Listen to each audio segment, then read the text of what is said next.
یہ زمزم اس لیے ہے جس لیے اس کو پیے کوئی، اسی زمزم میں جنت ہے، اسی زمزم میں کوثر ہے۔ خوب زمزم پئیں، جی بھر کر زمزم پئیں، آنکھوں پر لگائیں، سر پر ڈالیں، اور زمزم پیتے وقت جو دعا مانگی جائے وہ دعا بھی قبول ہوتی ہے۔ تو اچھی اچھی نیتوں کے ساتھ زمزم پئیں۔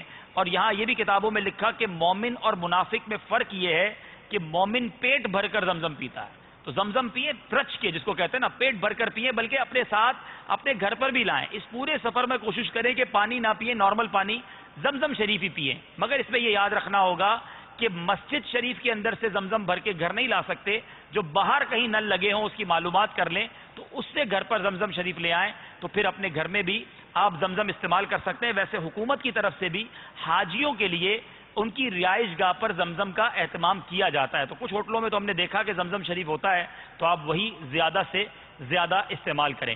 اب میرے میٹھے پیارے اسلام بھائی، یہاں زمزم پینے میں ایک احتیاط، زمزم شریف کے کولر لگے ہوئے ہوتے ہیں، ٹھنڈا بھی ہوتا ہے اور نارمل بھی ہوتا ہے، جس کو غیر مبرد کہتے ہیں، وداؤٹ کول یا اس طرح لکھا ہوتا ہے اس کے آگے، نارمل واٹر۔ تو وہ پئیں، وہ سادہ پانی ہوگا۔ باقی ٹھنڈے پانی کے کولر بھی ہوں گے، کیونکہ ابھی ہم نے حج کرنا ہے۔ اگر گلا خراب ہو گیا، اگر بخار شریف تشریف لے آیا، تو آپ کو مشکل ہو سکتی ہے۔ اپنی صحت کا خیال رکھیں، سادہ زمزم شریف پئیں اور جی بھر کر پئیں۔